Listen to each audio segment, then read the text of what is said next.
What's up guys, welcome back to another video. This is a reaction to Brit Creek, the strongest tornado ever recorded. I don't necessarily remember doing a reaction to Brit Creek before, but I've done reactions to so many tornadoes now. I may have seen this before, but these videos are basically just focused on the entire timeline of a tornado. And I find them really interesting because they go in depth about everything that sort of, all the things that came from them. I guess the weather and the circumstances that led up to them, and yeah, just the details around tornadoes, and I find them very fascinating. So we're gonna just continue these reactions and jump into this one. This is from a channel named Tornado TRX, and this channel does a lot of videos like this, and I find them really interesting. So yeah, if you're interested, links will be in the description to this video, so you can see more of this channel. But yeah, let's jump into this and see a bit about Brit Creek. It's May 3rd, 1999, and reporter Dan Anderson is sitting in Moore, Oklahoma. He is filming the strongest tornado ever recorded consume the city. Oh, is this the Moore tornado? Okay, I don't know. Is there other names for this tornado or something? In front of him. Oh my gosh. We're right next It's to it. 1999, and it's been 6 years since the state of Oklahoma had seen a single violent tornado. Despite being the tornado capital of the world, areas such as Canada and Massachusetts had seen much stronger tornadoes in leading years. While some saw this as good news, others knew the potential Oklahoma had and that the good luck would run out eventually. May is peak season for tornadoes in Oklahoma. And even though the state had been on a good luck streak, forecasters at the National Weather Service, coincidentally in Oklahoma, were still on high alert. And the first week of May looked like nothing out of the ordinary. A strong low pressure system stretched across the western edge of the United States. But this system actually seemed like a bust for tornadoes. Forecasters rely on weather models, which are mathematical predictions of the future, to make predictions themselves. And the models really showed nothing special occurring. Essentially, from the computer's perspective, Oklahoma seems to have lucked out once again. May 3rd, 1999. It's a typical Monday in the plains. The massive metroplex of Oklahoma City wakes up to begin the day, and if anything, it feels like the opposite of a tornado day. Instead of a hot, muggy morning with little clouds and tons of warnings, a brisk breeze underneath a calm blanket of clouds greeted residents. Up in the atmosphere, though, things were far from calm. The trough was almost secretly strengthening above. This strength was rapidly shoving warm, moist air from miles away into central Oklahoma. Comparing the models to what was actually happening this morning, the forecasters realized something. Essentially, every computer model had excessive errors, under-predicting ingredients tornado outbreaks thrive on, the very ingredients that were rapidly coming together. Hope of a normal Monday continued to dwindle. The clouds above were slowly peeling back, and by early afternoon, the atmosphere was quite literally a loaded gun, ready to be fired. I want to take a brief moment to thank the sponsor of today's video, Secure the bag. Let me get that discount in, because these channels put in a lot of work, so it's good to see them get their rewards To back. try NordVPN for yourself, visit nordvpn.com/tornado or There you go. use the code tornado at checkout. Now back to the video. At 3:49, realizing the potential disaster about to unfold, the National Weather Service upgraded their thunderstorm outlook to a high risk across the majority of Oklahoma. At 4 o'clock, just 10 minutes after upgrading the risk, meteorologists noticed tiny specks on radar near the Texas and Oklahoma border. The small showers were moving to the northeast at a relatively slow 25 miles per hour. One of the specks, near Lawton, Oklahoma, was starting to get bigger. And even though it had developed just 30 minutes prior, rotation was beginning to occur within the storm. At 4:40 p.m., not even an hour after the storm popped up, it produced its first 2 tornadoes. 2 very weak EF0s north of Lawton. Within a couple of minutes, the storm began to get larger and rotate faster, and soon the 3rd tornado of the storm would strike, and the first significant one, the F3 tornado near Stecker, Oklahoma. Look at this image, bloody hell. Oklahoma completely destroyed a single home before disappearing. This trend was becoming very concerning, as with every new tornado, the damage was getting stronger. A couple minutes later, another strong F3 would touch down near Chickasha. Val and Amy Castor, storm chasers for the Channel News 9, would capture it.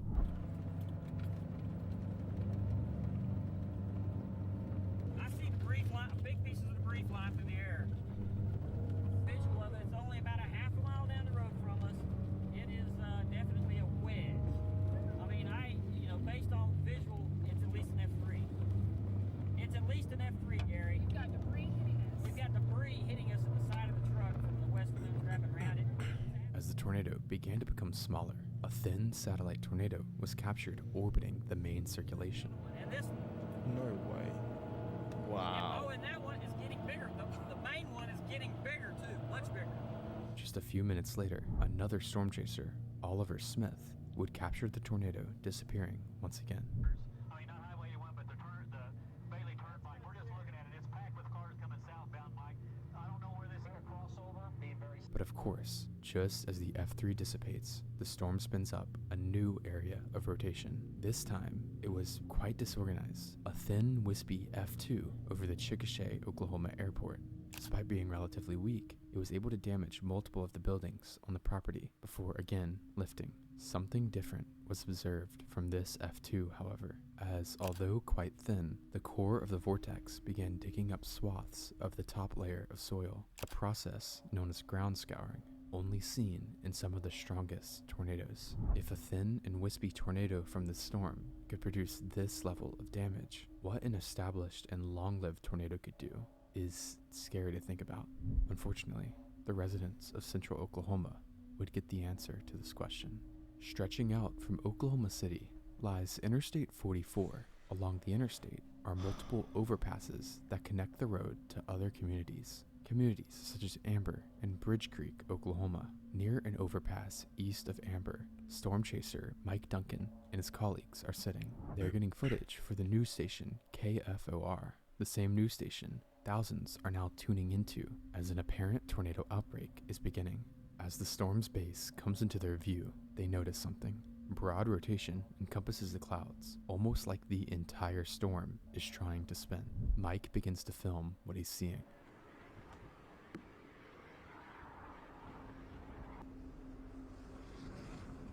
Cloudy tentacles of dust begin to swirl sporadically under the clouds before a thin funnel takes over. It's not long before the funnel lifts up, but as Mike zooms out, something terrifying is seen. Dust is swirling underneath the entire cloud, as if the circulation is the entire cloud, which would be over half a mile wide. The rotation gets stronger as it becomes clear something is very different about this tornado. The new tornado's track is already incredibly wide as it begins east of Amber. It strengthens slightly as trees are ripped up and small farm buildings are destroyed. David Payne is chasing for the news station KOCO. As he and his partner drive down the interstate, they notice a sudden change in the tornado's look. Near Amber. The ground again, and what you're looking at there is a violent, rapidly rotating tornado, estimated width there about an eighth to maybe a quarter of a mile wide. And again, winds in there approaching 200 miles an hour. Whoa. Look how quick that happened. This is mad. Rapidly rotating tornado, estimated width there about an eighth to maybe a quarter of a mile wide. Holy and winds in there shit. approaching 200 miles an hour. Where we are, we have winds flowing into the tornado right now at about that. Within just a couple of seconds, the wispy tendrils conglomerate into a massive and violent wedge tornado. At the same time, the tornado begins to strengthen rapidly. Ground scouring appears once again as the grass is dug away in a swirling pattern underneath the tornado. Except this time, it's not in the middle of fields. It approaches its first target, a small subdivision of homes along Dewey Edwards Drive. As it approaches, houses not even in the core are damaged, and as it crosses over the road, 4 homes are leveled to the ground. Their debris is thrown into a tree line to their east, which is mangled and shredded. Within just a few minutes, the tornado had become incredibly violent. Mike Duncan is still filming. So I assume no one, because I feel like this channel goes through people who lose their lives through this. So I assume, thankfully, no one in this region lost their lives, even though it destroyed probably the whole region here. He watches as the wedge tornado morphs in shape while quickly rotating. Soon, another shift in the tornado's appearance occurs.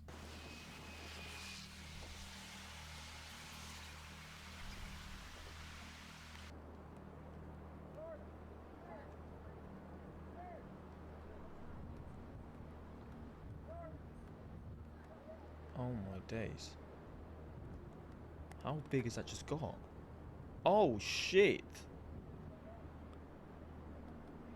Within just a couple of seconds, the tornado falls apart before coming back even stronger. Past the subdivision of homes, the tornado continues, where it's now heading directly for the community of Bridge Creek, Oklahoma. The monster now most likely has some of the strongest winds conceivable on Earth.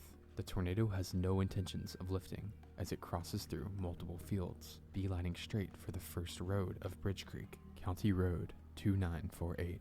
As it crosses, the forward speed of the tornado begins to slow down slightly, allowing the tornado to slowly crawl over the neighborhood. That is awful. Of course it slows down as soon as it's going here.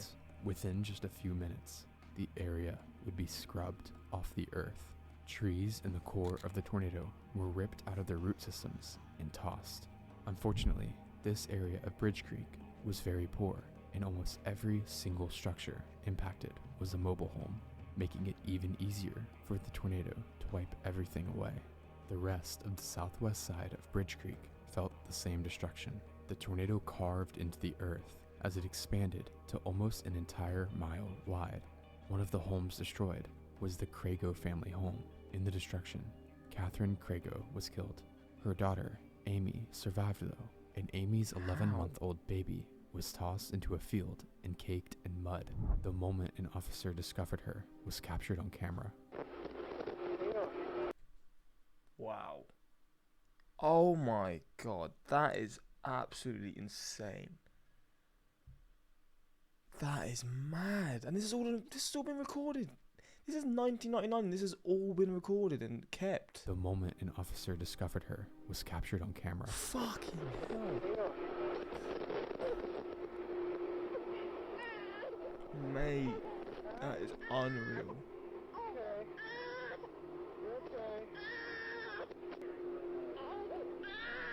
Fuck.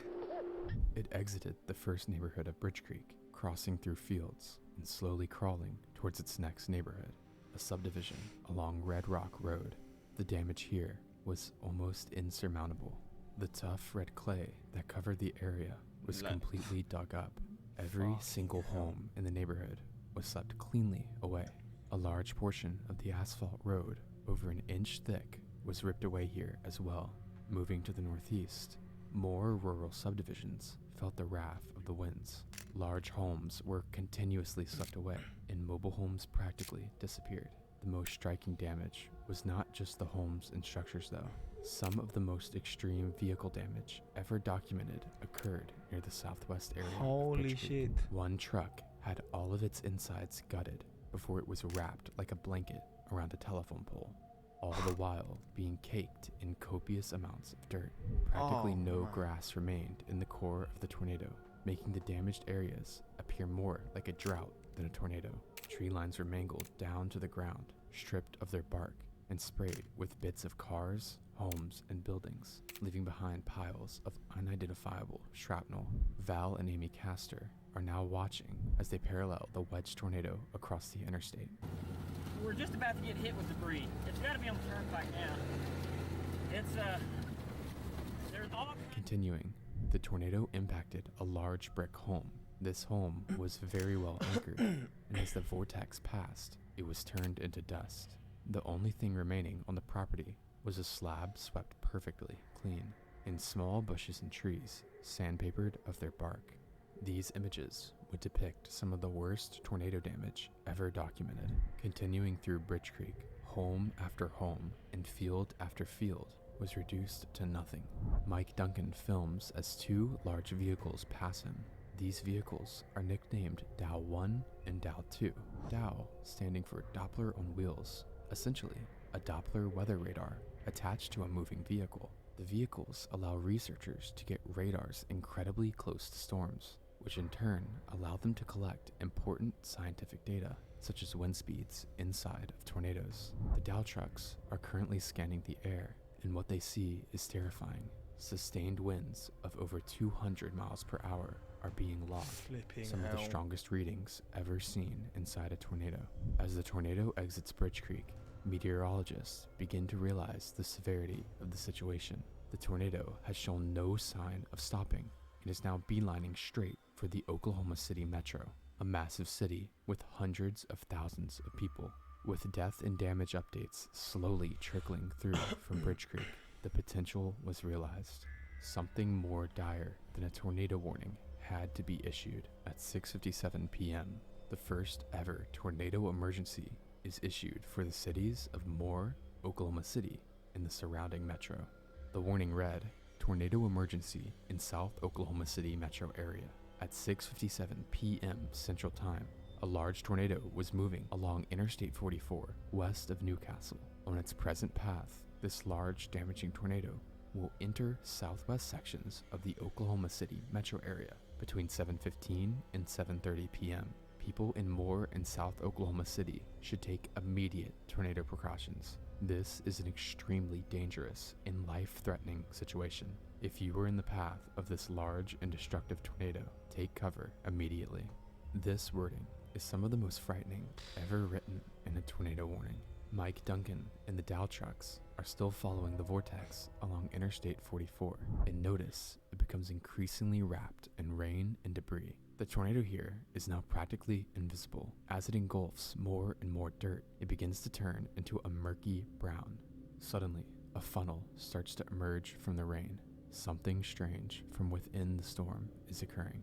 The path begins to shrink and become more erratic, and as the smaller vortex emerges from the clouds, its violent motion becomes apparent. Oh my days. Is it coming towards them? Oh no, it's not. Oh shit!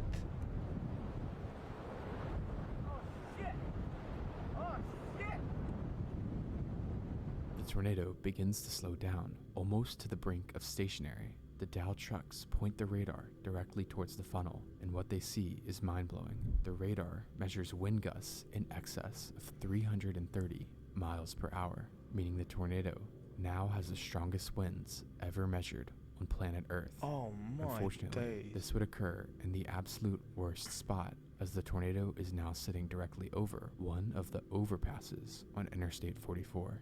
Underneath the overpass, two men, a mother and her son, climb underneath the girders to shelter from the winds.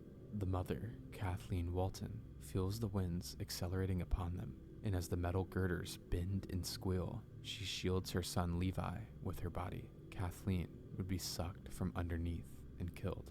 She was described as a loving mother and generous to a fault. As the rest of the group climbed out, caked in mud, Levi was heard screaming, "Where's my mom?" Kathleen was a single mother and described as all Levi had. This horrific narrative, sadly, was not unique. Dozens of deaths were now coming in from Bridge Creek as well, and the tornado was destroying homes and families, and it had no plans of slowing down. In fact, it looked like the worst was yet to come. Underneath another overpass, another mother and her children, Tammy Holgren, and her two young...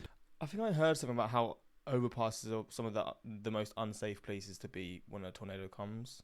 I guess it's probably safer than being directly under it, but in terms of being under an overpass, like for example, if you're in your car and you're parked under the overpass in your car, I don't know how is that more dangerous, or is it just you're just not safe either way? I mean, you're directly under a tornado, aren't you? But man, this stuff is horrifying. Daughters sat trying to save themselves from the tornado. Miraculously, the sporadic path meandered slightly to their south, sparing them from the same fate as the Waltons. A journalist was also sheltering near them and snapped another incredible image of the tornado leaving the scene. The sporadic nature of the tornado. Whoa, this is mad. Incredible Holy shit. Image of the tornado leaving the scene. The sporadic nature of the tornado becomes even more apparent as it approaches the north side of Newcastle, Oklahoma. The vortex continues to thin out while still digging up the ground. Storm researcher Tim Marshall records as the vortex turns into a pronounced tube and crosses the road in front of him.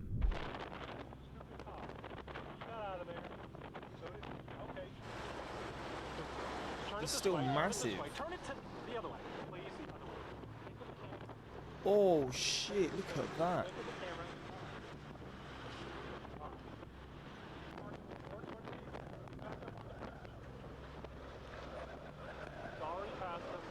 As the storm approaches the Canadian River, another feature appears. A satellite tornado, far from the main one, touches down, dancing aimlessly in the field.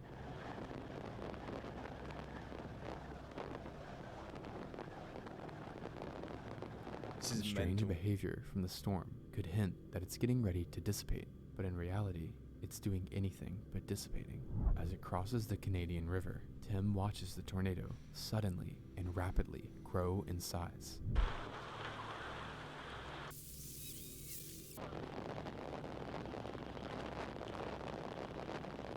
The water and mud it picks up from the river fill up its entire windfield, creating a wall of darkness. Simultaneously, Jim Gardiner, the helicopter operator for K4, ascends his helicopter into the sky, and despite the strong winds and dark conditions, he's determined to broadcast the monster to the people of Oklahoma City. As he finds his bearings and tilts the helicopter towards the south, he sees the monster Is this the in one its entirety that killed approaching him, the or city. not? We're getting a lot of turbulence here, Mike. We're right on the edge of the winds are just incredible when we went into Oh, Westheimer. shit. There's no power at all. Emergency vehicles running around. There is no power on the southwest side by Oklahoma City Will Rogers World Airport. And it's At the exact same time as Leroy, reporter Dan Anderson finds an open area off the interstate in the suburbs of Moore in Oklahoma City and begins to film the tornado from inside the metro. South of Crossroads Mall, you're looking toward the south, and there's the large tornado on the ground now moving through. The people of Oklahoma are now watching the strongest tornado of all time as it begins to devastate their communities, the first of which was a group of homes on the outskirts of Moore. The tornado never ceases to carve the ground, and it continues to grow in size, crossing the intersection of Drexel Avenue and Southwest 149th Street. Multiple large, well-built homes are cored directly and destroyed. Its path is still rather sporadic, making strange twists and turns as it regains its bearings and widens. A group of homes on Highway 37 are the next target, being directly impacted. Every single home in the neighborhood sustains some level of damage, including a handful that are swept off their foundations. It's almost like the tornado decided to grow massively in size and strength right as it entered the city. Now, with every inch the tornado travels, the areas it impacts Oh, look at these regions now. will become more and more populated. The tornado meanders through a small field, mauling a tree line before the wedge begins to engulf the East Lake Estates neighborhood. Rows of exceptionally well-constructed homes are wiped away, in some cases, heaving up pipes and plumbing from within the foundation. The scale of the devastation in This is mental. Look at this just through. Oh, mate. the neighborhood was mind-boggling. Despite both being in interior rooms inside of bathtubs of well-built homes, 2 people would die in East Lake Estates. As the tornado exited the neighborhood, it brushed the Westmore High School, ripping off portions of the roofing. Several cars were thrown here Oh and my mangled God. beyond recognition. As it leaves the neighborhood, it crosses over Southwestern Avenue. Across the road sits the Emerald Springs apartment complex. Many tornadoes have struggled to fully destroy multi-story apartment buildings due to how large and reinforced they are, but not this tornado. Several 2-story tall structures from within the complex Oh my god, it's literally just wiped completely. How the fuck? are reduced to their slabs, killing 3 people who attempted to How was there only 3 people that were killed from that? shelter inside. Crossing a tree line to the northeast, a subdivision of newly built townhomes lie. The tornado does not spare these either, again wiping multiple off their foundations. Back in the sky, Jim struggles to capture the entire tornado from his helicopter, but power flashes near the base indicate electrical lines and transformers exploding, creating zero doubt that the tornado was consuming the neighborhoods. Past a field, the vortex crosses over North Santa Fe Avenue into more large residential areas of Moore, Oklahoma. Damage still does not falter. Hundreds of homes were destroyed or swept clean away, and the tornado's funnel filled more and more with granulated bits of cars, homes, and dirt. At one home, a safe anchored to the foundation is ripped away and tossed like a toy, and more plumbing is ripped from the ground as distorted cars impact now empty foundations. Somehow, the vortex is still going. It approaches the main road of Moore, Interstate 35. Here, Dan Anderson watches as the tornado emerges, and he captures one of the most iconic pieces of tornado media ever. Outages because these storms are moving into the metro area. We're going to have Let's stay with occasionally that some shot. Look at the interruption debris. powers. Look at all the debris. Look at all the debris in the air. Folks, please, we plead with you. You absolutely have got to get down. Get to the lowest level you possibly can. We plead with you. Do not take the extra minute or two. We plead with you. Space, please. We plead with you. Go to your safe spot now. Take your radio. Forget the live pictures. Go get safe. Oh my gosh. 89, South 89. Folks, we plead with you, just go to your safe spot if you possibly we can. pray. That's an F. Look at the horizontal vortex. That is an F4 to an F5 tornado. That's Mike. winds of 250 miles an hour. All right, we're asking our crew right now to shut down, get out, and get out of there. This is a dangerous situation. Across the interstate, the neighborhood of Highland Park was enveloped the same as every area previously. At this point, the tornado was full of so much debris that it was more akin to a massive blender than just tornadic winds. This blending allowed large trees to be sandpapered once again, leaving them as a skeleton of bare wood. Cars were perpetually tossed like toys, and some of the worst vehicle damage occurred here. Near the edge of the neighborhood, a very large home was completely swept away, with essentially nothing left. The photo became one of the most iconic tornado damage. What the hell? I mean, I shouldn't be surprised now based on what I've seen in this video, but flipping hell. It is so mad to see homes just completely done and then just its imprint, I guess the surface, the flooring of concrete, just sitting there with nothing on top. And then in this one, the pool's obviously just sitting there as well. Images, but reports are conflicting on if this was done by the tornado or a rumored house fire before the tornado. Whatever the case may be, it seems likely this level of damage could have easily been done by the vortex. By this point, the tornado had traveled over 30 miles straight and had caused consistent, mind-blowing damage to everything it touched. However, the worst of the devastation was possibly just to come. Just a couple miles to the northeast, the projected path was now aiming straight for a large trailer home park. If large brick homes were failing to sustain the winds of the tornado, the death and destruction to a packed community of mobile homes would be indescribable. As the tornado continued to approach, a miracle seemed to occur. The path began to slightly curve to the north.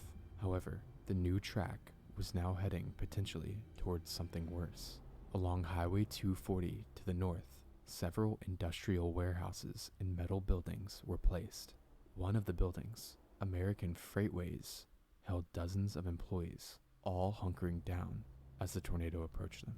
As the winds impacted the area, trucks and metal equipment began to be slammed and tossed violently. Mud splattered against the debris as the ground continued to be dug up. Unfortunately, 2 employees would die in the impact. The tornado continued to the north, curving towards the community of Del Air. Just like every community that came before, the neighborhood was obliterated and 6 people died. I mean, look, that's fucking horrifying. But I'm looking at this and I'm still thinking to myself, how is only 6 people? Look at all these homes. And I assume a lot of people, these people would have just got out of the way. They maybe wouldn't have been home or whatever. Or they had protection, I don't know, shelters and stuff. Or bunkers. But I'm looking at this and 6 people losing their lives is obviously terrifying and horrifying. But it could be so much more. The east sat the Tinker Air Force Base, where hundreds of Air Force residents stayed. In a stroke of luck, the tornado continued to curve to the north, just barely missing the base. After the base, the tornado began to shrink once again, but it also began to weaken slightly. The first time we had seen a substantial weakening since the tornado touched down. It crosses over more industrial buildings, only partially destroying them. As it crosses Interstate 40, a neighborhood to the north of the highway would be the next target, and the destruction remained devastating, killing 3 people. Finally, without any warning, the damage would cease. The tornado had lifted, and the carnage ended with it. Over 36 people would be found deceased, with over 500 significantly injured, making it the deadliest tornado in over 50 years. One survivor was uninjured, but unfortunately died from a self-inflicted gunshot wound in reaction to losing his home in the tornado. The storm continued to the northeast. It produced a weak and brief F2 tornado before completely fizzling away, as if it had expended all the energy it had into the earth. On your FM dial on 104.1, 107.7, that is damage. Okay. Yes. Go ahead, Jim. Mike, Yes. you got to look at this. This is phenomenal. It's gone. The neighborhood is gone. We are over a neighborhood just west of Tinker Air Force Base. It is gone, Mike. I'm just following the swath of where this went. It's probably at least a quarter mile wide. Oh. Here, look at this. It's the whole neighborhood, Mike. The whole neighborhood is gone. Those that are listening You're on looking at radio, we're looking at damage of what was a neighborhood. Unfortunately, it looks now. It's totally destroyed. It is. Well, I'm almost speechless. It's absolutely incredible. These are homes that are no longer homes. No roofs, just scattered no walls. debris for miles and miles. Dangerous situation. The tornado outbreak as a whole would be one of the most extreme ever, including an F4 tornado that, despite missing the town of Mulhall, was still wide enough to completely level half of it.